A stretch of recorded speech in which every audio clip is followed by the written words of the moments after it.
রাতের নিস্তব্ধতা আমাকে একটা শিক্ষা দেয়। দিন শেষে পরিবারের মানুষ ছাড়া কেউ আপন নয়। অতীতকে ভুলে থাকা একমাত্র উপায় হচ্ছে বর্তমানকে নিয়ে সবসময় ব্যস্ত থাকা। যখন তুমি কারোর প্রতি অত্যাধিক মায়া বাড়াবে, তখনই তুমি তার কাছে অবহেলার পাত্র হয়ে যাবে। কঠিন হলেও এটাই বাস্তব।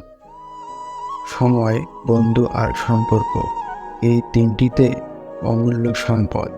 আমরা বিনামূল্যেই পাই, কিন্তু তাদের আসল মূল্য আমরা বুঝতে পারি যখন তারা আমাদের জীবন থেকে হারিয়ে যায়। জীবন চলার পথে যাকে সবচেয়ে বেশি ভালোবাসবে, সেই তোমাকে সবচেয়ে বেশি কষ্ট দেবে। অভাব যখন দরজায় এসে দাঁড়ায়, ভালোবাসা তখন জানালা দিয়ে পালায়। এটাই জীবনের সব থেকে কঠিন বাস্তব। যত বড় হবে ততই বুঝতে পারবে এ দুনিয়ায় প্রয়োজন ছাড়া কেউ প্রিয়জন নয়।